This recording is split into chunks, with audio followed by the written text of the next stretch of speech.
I'm very happy to see you this morning. I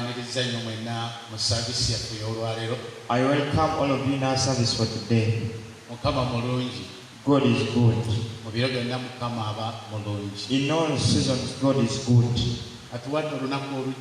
He has given us a brand new day. Let us thank Him because He has done good to us. We are already in Him. We have a new life different from what the world has.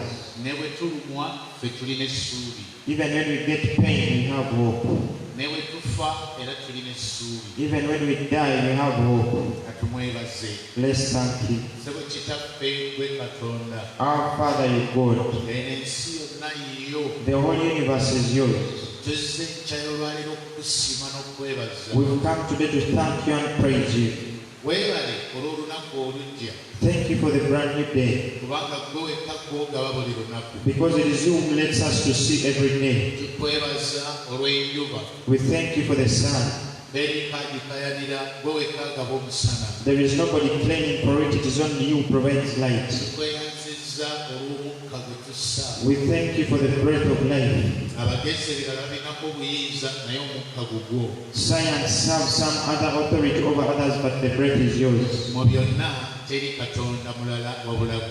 Above all, there is no other God except you. I thank you this morning. And on behalf of my people, my brethren who have accepted to listen to me. And I pray because of your grace. May your Holy Spirit touch them because of this point that we need to know. Let them sit and listen as you speak to us. The Spirit of God, I welcome you. Lead us through. Teach us. Father, I pray you allow me to deliver everybody that the enemy was going to disturb. In the name of our Lord Jesus Christ, the Son of the living God.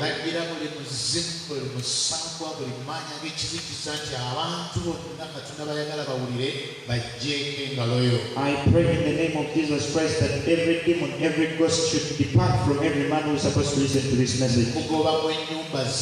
I chase you out of their homes.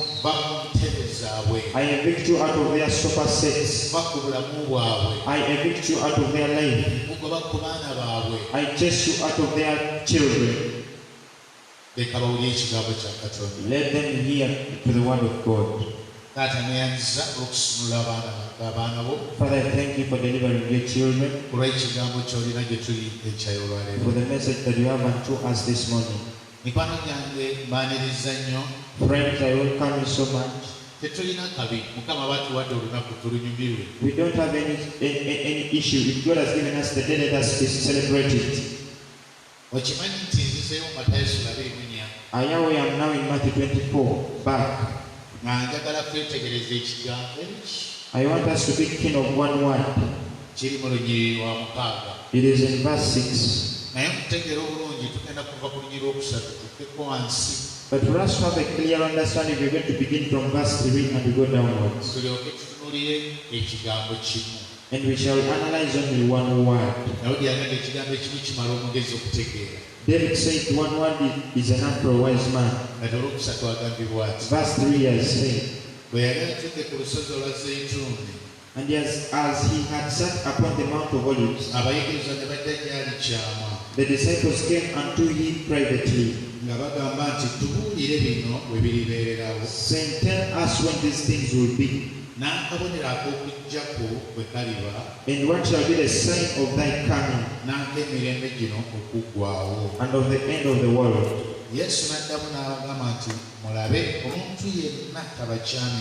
And Jesus answered and said unto them, take heed that no man deceives you.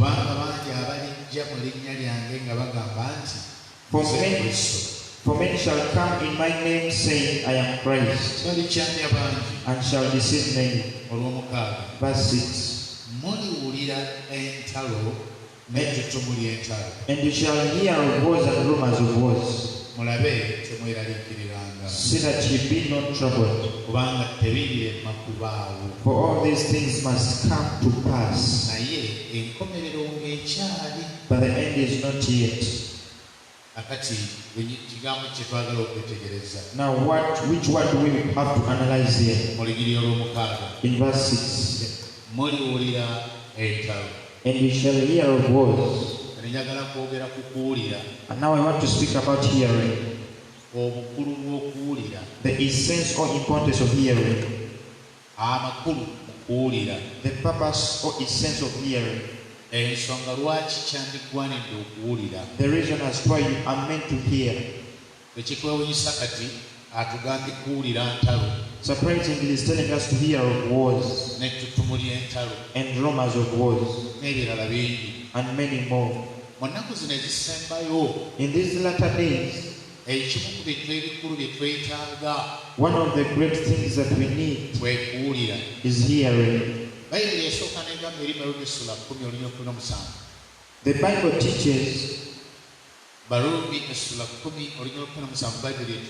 The Bible teaches in Romans chapter 8 verse 17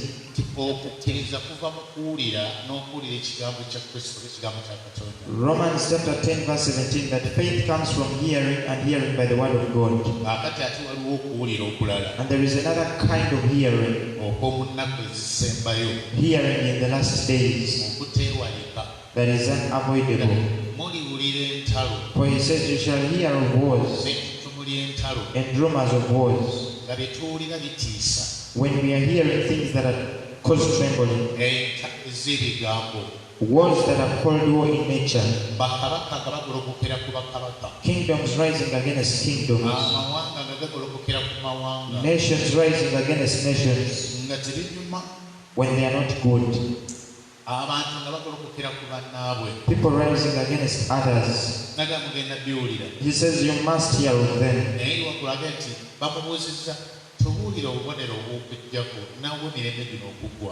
But about this chapter, they were asking him, tell us the sign of thy coming and the ending of the world. Now the signs that he has given you, most of them we must hear. Now there are words that are good to hear when they are not true.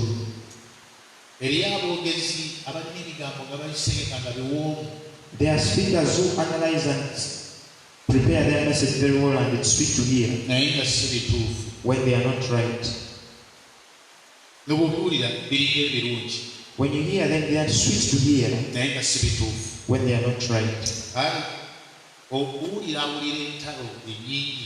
He says that when you hear of many wars, it is as if it is bad. Those things that cause us to fear. One person was even advising me, and he told me, you need to cease your hearing everything. They will disorganize you.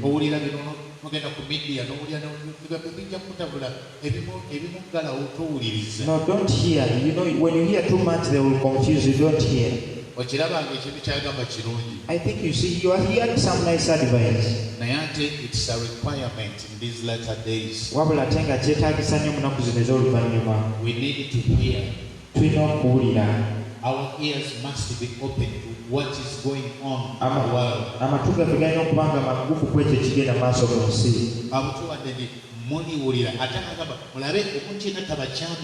And he says, speaking that no man deceives you. You will hear of wars and rumors of wars. So there is a certain kind of hearing that we need. We need to hear of those things. Now, how can you manage hearing and you don't get troubled? Because there are those things you listen to which are right and those that are wrong. olugambo lw'entalo. He has said of rumors of wars. Tetwakiyigako nti rumors ebigambo ebitambula naye nga tebinabaako bukakafu. You were once told that rumors are those words that are spreading yet not yet confirmed truth. Ng'owulira ebiboozibozi mu nsi bitambula naye nga n'obukakafu ku byo tebuliiwo. You just hear some news spreading which is not evidentially proved. Akati omuntu omanyiza okugamba nti ebyo towulira bijja nakutabula. Then some person may tell you, no, don't listen to such, they'll even confuse you. Naye ng'ate Yesu agambye mulibiwulira. But Jesus is saying you will hear them. Tubuulire obubonero bw'okujjako bwe buli. Tell us the signs of your coming. Muliwulira. And he says you will hear. Biki bye baliwulira? What shall they hear? Entalo. Wars. N'ettutumu ly'entalo. And rumors of wars. Bakabaka nga balwanagana. Kings going against kings. Abakulembeze nga balwanagana. Leaders going against leaders. Amawanga nga galwanagana. Nations rising against nations. N'ebirala bingi. And many more. Mulibiwulira. He says you will hear of them. Bwe bubonero obw'okuddako. Are those the signs of thy coming? Kimu ku byo. He said that's one of them. Mu kuwulira. In hearing, kituyamba okwetegeka. it helps us to prepare. Bwe weebaka ennyo n'otowulira. When you oversleep and you can't hear. Bw'oziba amatu n'otowulira. When you close your ears and you can't hear. Yesu yandikugwako nga totegedde. Jesus may abruptly land on you unknowingly. Ng'akati mu kuwulira ebyo ebigambo ebitaliiko mutwe na magulu. Now in hearing those rumors, ennyomboyombo, those funny quarrels, tebyandibadde birungi. it wouldn't have been good on the other hand. Naye ate byebimu ku biraga okudda kwe. But there are some of the signs of his coming. Tuneggalira wa obutabiwulira? Where shall we close ourselves so that we don't hear them? Kati tulina obiwulira. So we are meant to hear them. Naye waliwo ensonga waakiri bbiri enkulu mu kuwulira kuno. And there are about two great points in this hearing. Esooka. First, number one. Oba onoowulira ebigambo bino ebitaliiko mutwe na magulu. If you're going to hear these rumors that are not proven yet, ebigambo ebitiisatiisa, these words that cause fear in us, ebitanyuma, words that are not sweet at hearing, kiki kye weetaaga? what do you need? Oteekwa okuba nga buli lunaku You must make sure that on a daily basis, olowooleza mu kigambo kya Katonda. you meditate and think in the word of God. Buli lunaku on a daily basis. njogera naawe omukkiriza. I'm speaking to a believer. Ebintu ebirala byonna bisobola okuggwaawo. Many more things may perish, naye buli lunaku but on a daily basis, weetaaga okuwulira ekigambo kya Katonda. you must hear and hear to the word of the Lord. Ate ng'okiwulira n'okutegeera. And when you hear it with understanding, n'olyoka okifumiitirizaamu. and then you meditate in it. Zabbuli esooka egambye bw'eti. Psalms chapter 1 says, kyalina omukisa atatuula ku ntebe y'ababi. Blessed is the man who sits not in the counsel of the wicked, atatambya makubo g'abanyooma, atatambya mutesa kw'ababi, era atatuula ku ntebe z'abanyooma. who doesn't walk in the ways of the wicked and doesn't sit in the seats of scornful men. Naye amateeka ga Mukama ge gamusanyusa. All statutes of God are pleasing. Mwalowooleza ebisana n'ekiro. He meditates therein day and night. Kaakati weetaaga ekigambo kya Katonda okuba ng'okirowoolezaamu emisana n'ekiro. Now you need the word of God to meditate in it day and night. Omuntu yenna atanyise bulamu bwe mu kigambo. Everybody who has not put his life to meditate on the word. Ate ng'ojja kuwulira entalo n'ettutumu ly'entalo n'ebigambo gambo ebirala. And yet you'll hear of rumors of wars and other words. Bigenda kukutabula. It is going to confuse you. Naye onoolagawa ensi weetali. But where will you go where the world is limited? Kubanga ne mu nnyumba mw'osula mujja kubaamu entalo. Because even the house where you sleep there will be wars. Yagamba abaganda bamwe mujja kuwaŋŋanayo. He says that you deliver yourselves to affliction. Ennyombo wetwogerera kati wayinza okubaawo omukyala n'omwami mwasuze muyomba. As I speak now, there might be a lady and a woman, wife and husband, who have been quarreling overnight. Omwami yakwogeredde ebigambo nebyotoyagala kuwulira byonna yabyogedde. The husband spoke a lot of negative words to you. Ebimu nga bituufu, ebirala nga abinoonya kukulumya bulumya. Some are right and others he just meant to afflict you. Nakati onoddukirawo bitali. So where will you run where they are limited? Naawe omwami omukyala yakwogeredde. Even you, the husband, the wife spoke negative on you. She spoke negative on you, and yet she accepted to marry you. And she spoke as if she's going to leave the next day. And she made sure that she speaks and you hear and you get confused. Because she saw that she can't beat you. So she decided to speak. Now these words, all of them are signs. There are signs. You must hear them. But how will you be in the world with such words? Because you will not avoid hearing. But on a daily basis, every morning, every afternoon, meditate in His word. This word has the ability to protect you, not only in hearing, but also in seeing, and in the way we listen to ourselves. If you have the word of the Lord in you, when you kept His words in your heart, then now even if you hear, you will be somebody who is separate, always protected. When those rumors can't have any effect on you, because most of them you have to hear them. So don't close your ears to hear it, because even if when you close them, you will have to hear. Now I assume you're sitting somewhere at your shop. People begin running. You will come out and say, hey, what's going on? They will tell you your voice. And you again refuse to hear. You will not go anywhere to avoid hearing, but prepare yourself for hearing. If you're not prepared to hearing, you may stay behind. Read the word of God if you can read it. If you can't read it, then prepare to hear so that somebody reads for you. Make it a demand to people around you to read for you.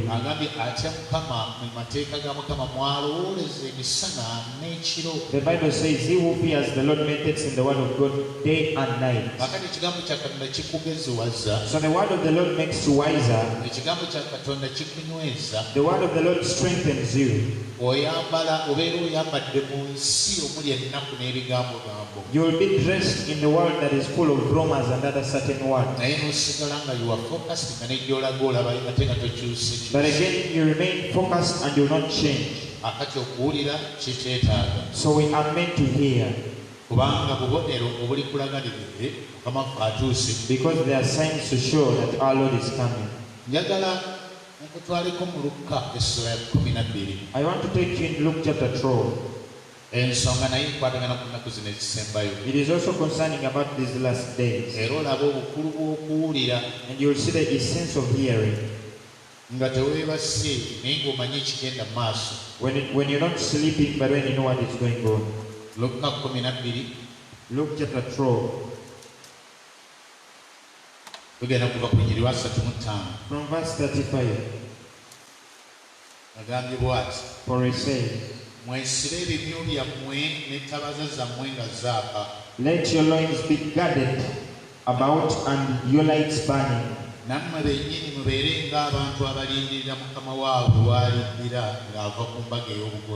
And ye yourselves like unto men that wait for their Lord when he will return from the wedding. Now listen. That when he comes and knocks on the door, they may open unto him immediately.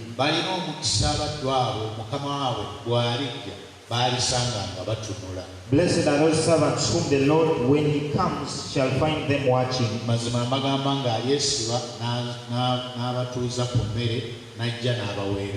Verily I say unto you that he shall guard himself and make them to sit down to meet him. bw'alijja mu kisisimuka ekyokubiri oba mu kisisimuka ekyokusatu n'abasanga bw'atyo balina omukisa abaddu abo.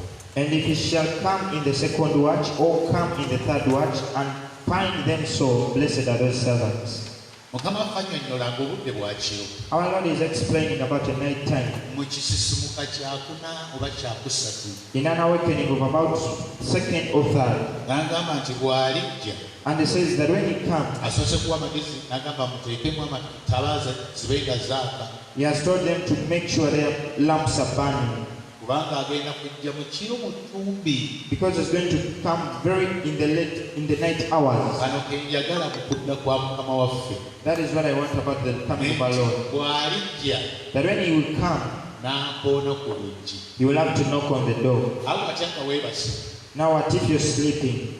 Obulizzaako n'ombuulira tokyawulira. You're sleeping and you're no longer hearing. Naye bw'ali bazzeeyo mu ttumbi abantu beebase babulizzaako. But when it comes in the night hour, when people are all sleeping, ye bw'alijja eyo mu kisisimuka ekyokuna. when it comes maybe in the fourth awakening, abantu bonna nga beebase. when all people are sleeping, akimanyi nti eriyo abamulindiridde. and he knows that there are those waiting on him. Enzigi nga ziggaddwawo. When the doors are closed, kakati n'alyoka ajja. now for him he comes n'akoona ku luggi. and he knocks on the door. Agandi waliwo bannamukisa. For he says there are those blessed servants abagenda okuba nga bakyatunula. that will be awake and watching nga tebeebase. when they are not sleeping. Kaakati olw'okuba baliba batunula. Because they will be watching, bagenda kuwulira. they will have to hear. Baliwulira ki? What shall they hear? Ng'akoona ku luggi. When he's knocking on the door. Olaba obulungi bw'okuwulira. Are you seeing the advantage of hearing? Nti Mukama waffe ng'akomawo. That when our Lord is coming, mujjukire gye tuvudde. remember we are from. Abayinza bamubuuza ne tuwa obubonero bw'okujja kwe buliba. The disciples are questioning him, tell us the signs of your coming. Nga mugenda okuwulira entalo ne tuwulira entalo. He says, you hear of wars and rumors of wars. N'ebirala bingi bye yayogera. And many more he spoke of. Ate kati era Mukama waffe y'omu y'asomesa. And again in Luke, it's the same Lord teaching. Nakati agenda kujja mu kisisimuka kiro ng'abantu beebase. And he said that it's going to come when it's too dark night and people will be sleeping. Naye nga amagezi nti naye mmwe tabazza mumuzireke nga zaaka. But tells them that let your loins be guarded about with your lights burning. Era mufaanane ng'abalindirira Mukama waabwe w'aliddira. And ye yourselves like men unto that are waiting for their Lord. Newankubadde okugaddewo. Even when you close, okuggalawo, you close your door. kubanga obudde bwa kiro. Because it is the night hour. Naye bw'alijja. But when he comes, ng'enzigi ziggaddwawo. and the doors are closed, n'akoona ku luggi. and you will have to knock on the door. Agambye. For he said, abaliba beebase tebagenda kuwulira mukolo. that those that will be sleeping will not hear of the knocking. naye abatunula. But those that are watching, abateebase. those that are not sleeping, bagenda kuwulira. will have to hear ng'akoona ku luggi. when he's knocking on the door. agambye bamuggulirewo mangu ago. So that they open for him quickly. era agambye agenda nakwesiba. And he says that he's going to close himself. abatuuze ku mmeeza abaweereze. And he's going to minister to them on the dining. abawe ebyokulya. And he's going to feed them. babayise bannamukisa olwasatu mu omusanvu. 37 calls them blessed ones. balina omukisa abaddawo Mukama we bw'alijja baalisanga nga batunula. Blessed are those servants whom the Lord, when he comes, shall find them watching. olw'okuba baliba batunula nga tebeebase. Because they will be awake and not sleeping. bagenda kumuwulira ng'akoona ku luggi. They will hear him knocking on the door. akati okukoona ku luggi kye ki? Now, what does knocking on the door mean? abaffe luggi ki lwalikoonamu? And which door will he knock on? ffenna tuli mu nsi. We are all in the world. nze nsula wange Lugoba. I sleep at my place in Rugoba. abalala basula Kawanda. Others sleep in Kawanda. eriyo abali e Kenya. There are those in Kenya. mwe muli Dubai. Others in Dubai. abalala muli Canada. Some in Canada. akati abalala muli Germany. Others in Germany. abalala muli Bungereza. Others in England. akati luggi ki lwalikoona? Then which door will he knock on? tulyoke tuggulewo. That we may open for him. alikoona ku lumu olwaffe olw'ennyumba. Will he knock on the doors on our homes?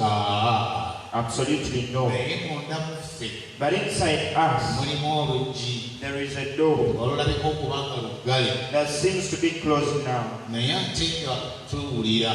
But when we can hear, bw'alikoona when he knocks, abamulindiridde bagenda kuwulira. those waiting for him will hear. akati Byebiruwa ebikoona. Now what is that knocking? Bino bye tuwulira mu nsi bino. The things that we hear in the world. Ennyombo n'entalo. Rumors and quarrels. Bamubuuza tubuulire obubonero bw'okujja kwe buliba. They asked him to tell them the sign of his coming. Mugenda kuwulira. He said that you will hear. Bwe ndiba nga ntuusizza okujja. When it's my time for me to come. Mugenda kuwulira entalo. You will hear a voice. Mugenda kuwulira ennyombo ettutumu ly'entalo. You will hear quarrels and rumors of war. Kakati Mukama waffe eyo bwe tubiwulira. So when we hear this about our Lord, abagezigezi abatunula ne bamanya. Wise men that are watching know. N'agamba bamwe ategedde twesibe. And they will tell you, you know, we need to be strong now. Ninga awulira nga obudde butuuse. It is as if I perceive it is time for him to come. Naye bino biwulira buwulizi naye n'osigala ng'era okyayomba. So you hear of these things and you remain quarreling. Kati mwabali wano mu Uganda muli bannamukisa. Now, for everyone in Uganda, you're blessed. Oteekako amawulire. You can hear of your news. N'olaba ebigambo ebivuma abayombera emmere. And you see people quarreling, fighting for food. Abantu batema bannaabwe olw'ettaka. People are cutting each other for land issues. Abantu babbye bakoze ebinyombo waliwo ebintu ebikoona nogamba kiki kigenda mu maaso mu nsi. People have stolen and all that chaos, and you can question what is going around in the world. Kakati abakkiriza abawulira ebigambo gambo ebyo. Now, for believers that hear such rumors, bagamba obudde bwandibanga buweddeyo. they will come to perceive that the time is now. Omugezi yeetegeka. And they will prepare themselves accordingly. Sikulimba bw'obanga ogamba nti oli mulokole. I don't deceive you if you claim to be a believer. Naye nga waliwo ebibi by'okyagayaliridde olinga asuubiza nti ojja kukyeneenya enkya ojja kukyeneenya luli. And you're living in a life of wickedness, hoping that you'll repent the coming days. N'owulira ebintu bino. And you hear of such things. Lwaki teweemenya? Why don't you repent? N'omufaanana ng'alindiridde Mukama waffe. And you seemingly be like a man who's waiting for a Lord. Obanga owulira bino ebigenda mu maaso. If you're hearing of things going on, olinga namukisa. you're a blessed person. Agambye balina omukisa abo abatunula abaliwulira. He says, blessed are those people that will be watching and hear. Bw'alijja n'akoona ne bawulira. When you will come and knock, they will hear. Okimanyi kiri bw'obanga oli mu nnyumba. Even when you're in your house, Katogeze. let us assume. Senga omwami wo tamanyi nti ofuuwa ebbindi. Ebbindi ewunya. Naye nga tamanyi nti onywa omwenge. If your husband doesn't know that maybe you're a windpipe smoker, or he doesn't know that you drink alcohol, naye nga yagenze kunoonya sente atera kudda bwa ttumbi nange agenda kudda mu ttumbi eyo. that he went to search for money and usually comes in late hours of the day. Omala okuwa abaana emmere ne beebaka. After you serving your children and they sleep, N'oggyayo akengeko. you bring your alcohol N'onywako nga tiwamugamba walokoka tokyagunywa. and you drink, and yet you told him that you're born again and no longer taking alcohol. Now, kaba katuuse mu makkati. when it's a halfway done, N'agoona. he knocks on the door. Okimanyi nga tonnaggulawo osooka kutegeka giraasi ezo n'ozikweka yonna. Before you open, you'll have to first hide the glasses. N'okwata egiraasi n'oziggyawo n'ozikweka n'owujjawujja akasuka k'omwenge kakendeere. You get the glasses and hide them and try to take away the scent of alcohol in the house. N'olyoka odduka n'omuggulirawo. Then you run and open for him. Naye Mukama waffe yagamba nti alina ebisumuluzo. Our Lord said that he has keys. Eno wansi n'agamba n'ogamba nti naye senga nannyini ennyumba yamanya omubbi w'anajjira. And when you read downwards, they say, if the owner of the house knew when the thief is to come, Nti teyandyebase kuleka nnyumba ye kusimirwa. he wouldn't have slept to allow his house to be stolen. Era Mukama waffe n'agamba nti naye abaddu abamu bagenda kujjira mu kiseera mw'atalowooleza. But he says that some of the people will come in the days in which they don't expect. Alina ebisumuluzo. He has the keys. Bw'alijja agenda kkoona bamuggulirewo. When he comes, you'll have to knock for him to be opened for. Naye kirabika senga tuba twebase nga tetuggulawo. But if you are sleeping and not opening, Agenda kukwata ekiki. he will just get his key Aggulewo ekiki ye yeggulire. and he will open for himself. Alyoka akusiŋŋaane ng'egiraasi y'omwenge eri wano. And you will find you with your glass of alcohol close to you. Otulo nga twakukutte tokyawulira. When you're very asleep and no longer hearing. So nga ate bw'owulira okukoona. And yet when you hear the knocking, osobola okutereeza ebitateredde. you can easily prepare what is already messed up. Olyoka oggulewo n'akusiŋŋaana nga weetereezezza. That you may open and it finds you when you prepared your soul. Naawe okimanyi naffe abakkiriza bennyini. You also know that even us the believers, wanyiiga tonnasonyiwa. You got annoyed and you've not yet, you hate somebody and you've not yet forgiven them. Olina amabanja. You have debts. Agamu n'okugeewola walimbalimba. Some of them even when you are attaining them you had to deceive. Olina omwana wa mujjawo. You have a son of your co-wife. Naye wadde oli mulokole naye akaana ako katulugunyizza nnyo. But even when you're a believer, you've over tortured that child. Olina engeri gy'otoyagala baana oba bantu ba mwami wo ba mukyala wo. There is a way you hate the stepdaughters that you're taking care of. Ate ng'ogamba walokoka. And yet you say you're born again. Kakati ebyo byonna ate oli mu kkanisa naye tonnatereera. So now a combination of all that, you're in church but you're not yet prepared. Bayibuli wagivaako okwagala kukwawola. Your love for the Bible is so cold. Kakati tokyagisoma. You're no longer reading. Bakubuuza naye Bayibuli y'ogisoma. They ask you, do you usually read your Bible? Nagamba naye kanjogere ng'omulokole sisoma. You say, let me read as a believer. You know I don't read. Byoyogeramu ng'omulokole nze ye biba tebikyankolera. Now to me, if you claim that you're speaking as a believer, it's no longer working. Naye senga obadde otunula. But if you've been watching, n'amatu go nga gawulira. when your ears are hearing, n'owulira nga akoona. and you hear him knocking, okimanyi kyosobola okwezza obujja.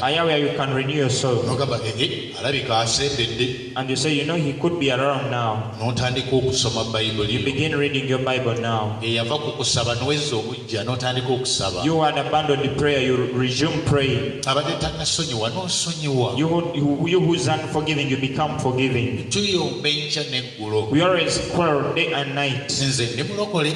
Me, I'm a believer, born again. Naye bwe nali nga ndaba amawulire. But whenever I used to watch news, n'olaba bannabyabufuzi n'olaba ebigenda mu maaso abeekalakaasa n'abapoliisi abalala nabo okimanyi nti oyinza okunyiiga nga ne gw'onyiigira tomutegeera. you see politicians rising, you see people writing rising, and you don't find somebody to spot out for it to be annoyed on. Ogenda okakana ng'otandise okwogera ebisongovu ku bakulembeze. From there you will speak bad words to the leaders. Ate oli mulokole. And yet you're a believer, born again. Yesu anaatera okudda. Jesus is soon coming. Ate senga kugwako nga towulidde bwe yakoonye ku luggi. Now if he comes to you and you didn't hear when he was knocking, wekimanyi agenda kukugwako nga teweetegese. where he's going to land on you when you're not prepared. Akati n'obukulu bw'okuwulira. Now the essence of you hearing, era kino nze nkyebaliza nnyo Mukama waffe. and I thank our Lord so much. Kubanga amazima gani tayagala kutugwako nga tetwetegese. Because the truth is, he doesn't want to just land on us when we are not prepared. Yajja amaliridde kutusonyiwa. He came very determined to forgive us. Tali ng'abasirikale wano abaffe ababa trafiki oba baaki. It's not like the traffic policemen and other policemen. Naddala aba trafiki. Most of the traffic people. Oba trafiki.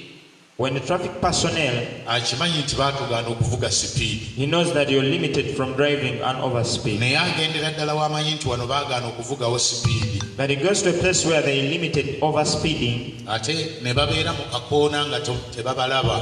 And they will be in a certain corner junction without you seeing them. Kati gwe n'olyoka ojja ng'olowooza tebaliiwo. For you come overspeeding knowing that they are not there. N'olyoka ogirinnya omuliro. And you come and put it on overspeed. Ogenda okwerula bw'oti akakoona. By the time you're out of the junction, ng'ekikamera kyabwe kikutunuddemu kiti. their camera will be looking on you.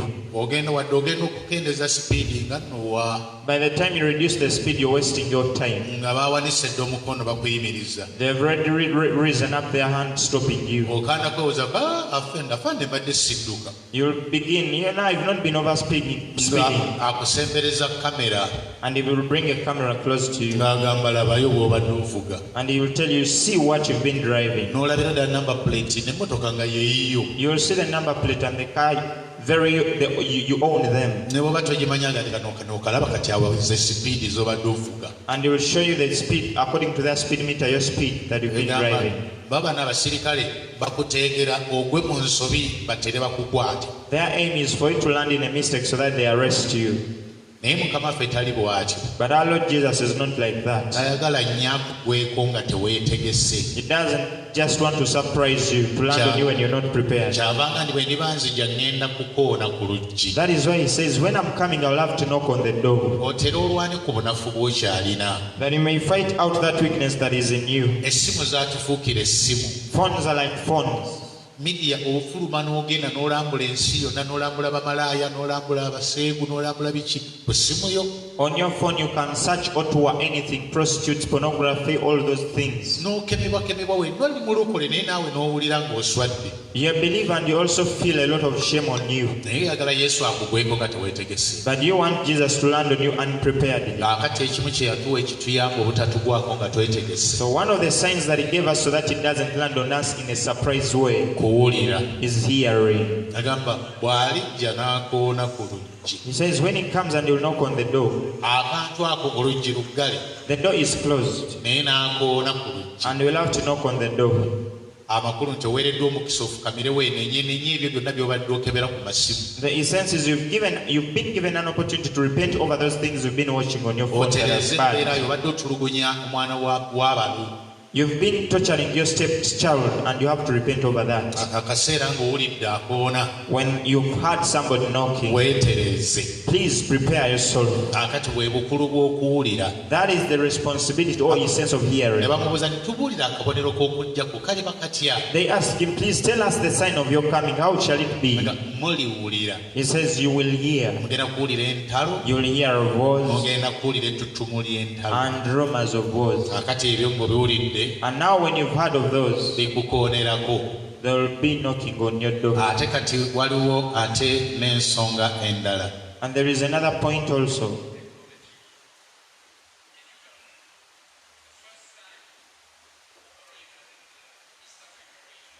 Kakati ensonga endala yaba wali owuliddeko ku bawala 10. The other point is about the 10 virgins. I think you've ever heard of them. Abawala 10. Now the 10 virgins, waliko bataano nga bagezigezi, bataano nga basiru. There are 5 wise, 5 dull or stupid, foolish, waiting for the bride. Naye okimanyi nti bonna beebaka. Are you aware that all of them slept? Abagezi n'abasiru bonna beebaka. The wise and the foolish, all of them slept. Why? Kubanga omugole ajja kiro mu ttumbi. Because the bride came in the late hours of the day. Ekyokubiri. Secondly, ettabaaza zaabwe bonna abagezi n'abasiru zonna zaayaka ne ziggwamu amafuta ne zizzikira. The lamps of the wise and the foolish, all of them had to burn until they lost their paraffin. Kali bw'amu akafaananyi bali mu holo balindira omugole naye bonna ettaala zizikidde kyate kiro. Now just assume they are waiting for the bride and all their lamps are down and yet it's night. Kati holo yonna ng'eri mu kizikiza. When the whole hall was in darkness. Abagezi n'abasiru. The wise and the foolish. Bonna beebase. They are all slumbering. Ttaala ziweddemu amafuta. The lamps are dry. Of paraffin. Now in the late hours of the day, night, our Lord teaches this way. That very night, very late in the day, there was a lot of noise. And there was a sudden shout. What was the shout all about?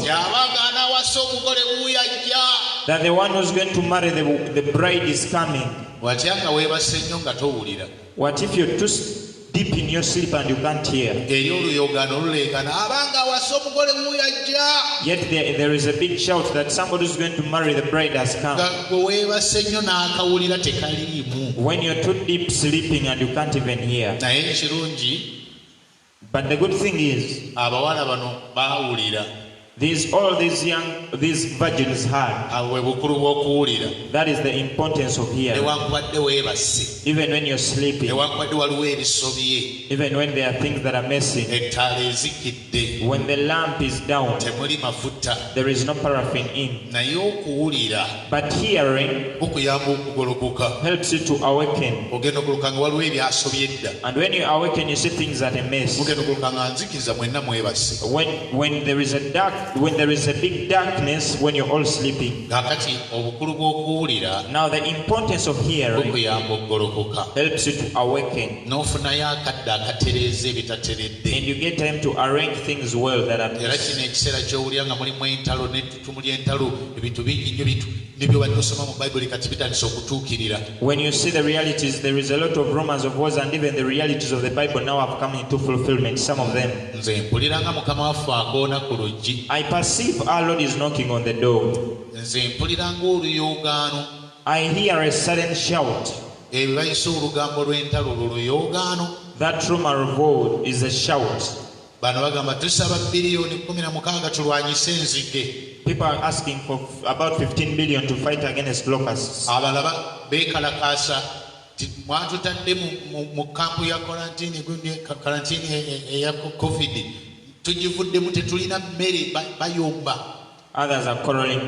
They are from the quarantine and they don't have food. Ab'obutale bayomba. People in the marketplaces are quarreling.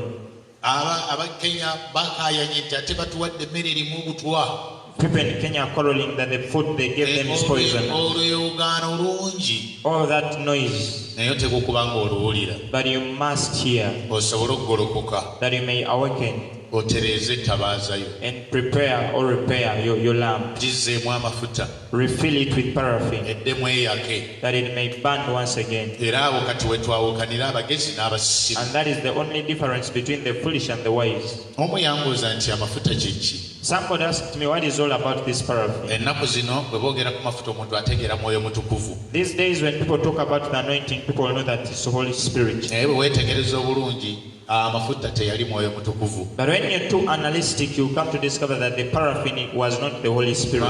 Abagezi n'abasiru bonna bajja n'ettaala nga zirimu amafuta. Because both wise and foolish came with their lamps filled with paraffin. Naye olw'okulinda ennyo otulo ne tubakwata. But because of that long waiting and they had to sleep, Bonna abagezi n'abasiru ettaala zaggwamu amafuta. all of them, wise and foolish, their lamps got empty of paraffin. Wabula oluyoogaano luno bwe lwawulirwa. But when they heard this noise, Kati abagezi that the wise, bo baalina reserve. for the wise had a reserve, Ne bongera mu ttabaaza zaabwe. and that to refill their lamps. Abasiru But the foolish, bo tebaalina mafuta mu macupa. they didn't have any reserve in their bottles. Yakibeetagisa kufuluma ku mbaga bagende oganoonya. And they had to leave the wedding to go and search for paraffin. Kati amafuta bw'ataba mwoyo mutukuvu olowooza kyali ki? If the paraffin was not about the Holy Spirit, then what was it? Bayibuli eyigiriza eyo mu kubikkulirwa nga Mukama waffe agamba The Bible teaches in Revelations, our Lord says, nti nina ensonga ku ggwe that I have an issue on you. waleka okwagala kwo okw'olubereberye. You forsook your first love. Jjukira gye wagwa weenenye. Remember where you came from and repent. Nze engeri gye ntegeramu amafuta Me, the way I understand the paraffin, si mwoyo mutukuvu he was not the Holy Spirit, naye kwali okwagala. but it was love. Mukama waffe bwe tumulinda ennyo ebbanga ne liyitirira ne tugenda mu kiro mu ttumbi. When we wait for our Lord for so long and it comes late in the night, Ekiseera kituuka okwagala kwaffe ne kuwola. time comes and our love ceases Ettaala ne zizikira.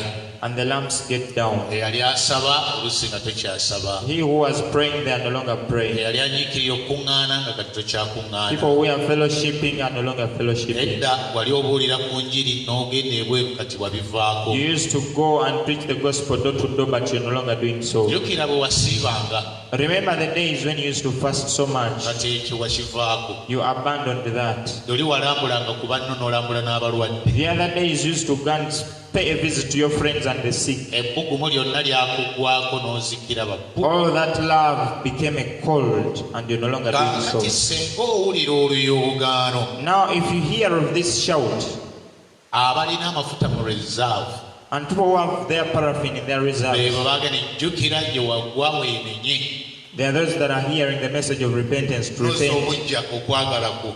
to renew their love. Kakati olaba akaseera tuli batusibidde mu nnyumba. Now at this time we are locked in our houses. Bw'obanga obadde tojja mu Bible study kakati bali bye baayiga gwe tewabifuna. If you've not been coming in Bible study, what your friends learned you didn't receive. Tewajja na mafuta gamala. You didn't come with a sufficient paraffin. Kaakati abantu bezza bujja bazza obunkulumu mu bintu bye baayiga gwe tewafuna. Now people are remembering what they learned, you received nothing. Akati abantu bazzeemu okusoma Bayibuli. Now people are awakening and reading the Bible. Abantu bazzeemu okusaba. People have awakened their prayer life. Baakuyitanga mu kuŋŋaana z'okusaba oyige okusaba tewajja kati ssaawa ya kusaba. You were called to come and fellowship and learn how to pray. You didn't come and it's time to pray. Abayiga bo bazza bujja okwagala kwabwe. Those who learned them, they are just renewing their love. Gwe n'okwagala Bayibuli wali tofunanga na mukwano gwayo. Your love, even you don't have love for the Bible. Tewagisomera ddala. You didn't read it so much. Akati n'okwagala tekusobola na kudda. Even your love is so cold, it can't be renewed. Amafuta tolina mu ccupa. You don't have enough anointing or paraffin in the naye bali edda abaagisomanga ne baginyumirwa ne bagisazaasaza nako yonna. But those who used to read it and even cross. Naye ennaku zino ng'amabanja gabadde gabazikiza bawoze bonna. But when they had been so cold because of the debts and other issues, bwe wabeera oluyogaano nti abanga anaawasa omugole muyajja. When they hear of the shout of their Lord coming, kaakati bali mu nnyumba zaabwe bazza bujje nnyiriri zaabwe zonna. They are in the houses now renewing their verses and chapters, okwagala kwabwe kuzuukuka kati, awakening their love now. naye era ataalina mukwano. But those who didn't have the love at the very beginning, wabiyingiramu wajja n'emufutafuta otutonotono. You came with some funny paraffin, very little. Ekyakuleeta kukusabira. You came for you to be prayed for. Kaakati ekkanisa baaziggadde. And now churches were closed. Kati ne bw'ozuukuka. Now even if you wake up, tojja kujja wano. Kanisa baaziggadde tabaazi ojja kulaba tolina mafuta. You will not come because now you have limited paraffin. Ogenda kukola otya? What are you going to do? Nze ngamba kati byemabega sooka obyerabire. My point is, forget the past. Lokoka kati. Get renewed today. Be saved now. Tolina mafuta tewajja nago naye kati lokoka kati. You didn't come with anointing or paraffin, but renew your salvation now. Weenenye okkiriza Yesu Kristo okumulokozi olwaleero. Repent, believe Jesus Christ as your Savior today. Awo wooli Katonda agenda ojja kubanga ebintu obuzizza bujja. Where you are, you will have brought things new. Kubanga kasita okkiriza Yesu Kristo ebirala gataddamu bibala. Because when you believe Jesus Christ, it no longer counts the old thing. Tandikira awo. Begin from there. Kubanga eddoboozi ligamba nti awasa omugole wuuyo atuuse ku luggi. Because the voice is saying that the Lord is coming and is at the door knocking. Bye tuwulira mu nsi ebigenda mu maaso mu nsi. What we are hearing in the world transpiring. Namba 666 batandise okugiramba bye tuwulira ebitaliiko mutwe n'amagulu. 666 we hearing of rumors being planted in people's bodies. Bagamba Abafirika bagenda kutugema ffenna tufe. They are saying that Africans are going to be immunized and they will all die. Nabyo tubiwulira tebiriiko mutwe n'amagulu. We hear them but they are not conk news. Emmere gye bagenda okutuwanga obuyambi naye erimu obutwa. They say that even the food they are giving us as help is poison. Bannaffe batubuulire bane bagireeta mu gigaane. Our friends are telling us that when they bring it, refuse it. Abaana bakaaba ne kye tubawa tetulina eri anaagaana emmere eyo. Children are crying. Is there anybody who refused to give them that food? Akati ebyo nabyo tubuulira naye tetumanyi bituufu oba si bituufu. So we are hearing them but we don't know whether they are right or wrong. Akati okuwulira tujja kuwulira. So if it is hearing, we shall Naye hear. wadda nga obiwulidde byonna. But even when you've had all of them, weenenye. please repent. Mbadde njogera ku bukulu obw'okuwulira. I've been talking about the importance of hearing. Mukama ffe yagamba bamubuuza tuwa obubonero bw'okuddako bwe buli. Our Lord, when he was questioned to tell us the signs of his coming, N'agamba mugenda kuwulira. for he said that you shall hear. Bwe munaawulira And when you hear, omanye nti ntuuse. then you shall know that I have come. Kaakati mukwano gwange bwe bubonero obw'okuwulira. Now, my friends, it's a very key point for you to hear. Era bwe bukulu obw'ensonga z'okuwulira. And it's the essence of hearing. Bw'owulira weenenye. When you hear, please repent. Tereeza obulamu bukomawo mu kwagala kwasooka. Renew your love. Come back in your first love. Olyoke oggulire Mukama waffe nga weetegese. That you may open for our Lord Jesus when you're prepared. Aleme kugwako ng'omubbi. That he may not land on you as a thief. Webale kubanga owuliriza njagala kusabako wamu naawe. Thank you for hearing. I want to pray with you. Oyinza okuba nga oli eyo nga bulijjo gw'olowooza oli mulokole naye nga mutuufu olaba toli. You may be there. Maybe you've been thinking that you're a believer, yet you're not. Ddamu ebigambo bino. Repeat these words after me. Gamba, Ayi Yesu, Say, oh Lord, manyi ondaba I know you're seeing me. ebyemabega sibyekakasa I'm not so confident of my past. naye nsazeewo olwaleero But I have determined today nzikirize mu kufa kwo to believe in your death. nzikiriza era nsaba obe omulokozi wange And I believe that, and I believe and accept for you to be my Savior. yenze gwe wafiiririra You died for me. otwale ebibi byange Take all my sin ompe obulamu obutaggwaawo and give me life eternal. jangu obulamu bwange Change my life. beera mukama obulamu bwange Be the Lord over my life. njatudde mu maaso g'eggulu I confess before the heavens, ndokose I'm born again. amiina Amen. kaakati n'akusindika mu kanisa ki tandika bw'oba olina bayibuli yo tandika ogisoma Which church shall I be sending you to? If you have your Bible, just begin, start straight away to read. kafiyu ng'awedde When the curfew is done, weegatte ku kanisa eguli okumpi join the church close to you. todda mabega obudde buweddeyo Do not backslide, time is gone. taata omwagalwa nsabidde abantu bo bonna wonna we bali Beloved Father, I pray for all your people wherever they are. ekisa eky'enjawulo A special grace upon them, obukuumi obw'enjawulo special protection, obugabirizi obw'enjawulo special provision, ekisa okuba n'emirembe wakati mu mbeera enzibu grace that they may have mercy when in those hard times, basobole okutendereza mu budde bwe batandisobodde kutendererezaamu that they may praise you when they have to praise you. amaanyi agasoma ebyawandiikibwa wadde nga tegandibaddewo May they have power to read scriptures even when they feel weak. amaanyi ag'okubuulira yenna bwe basobola okutuukirira nti obudde buweddeyo bwenenye Power to preach to everybody they can reach to so that they repent. taata bansanyusize wiiki eno yonna Father, I pray that you make them joyous this whole week. kabafune emmere mu ngeri yonna ey'ekyamagero balye banywe Let them get what to eat in a miraculous way. Let them drink and eat. taata nkwebazizza mu kristo yesu mukama waffe Father, I thank you in Christ Jesus our Lord. mwebale okuba nga obadde wamu naffe mu saaviisi eno Thank you for being with us in this service. mukama akumpeera ennyo omukisa May God richly bless you. amiina Amen.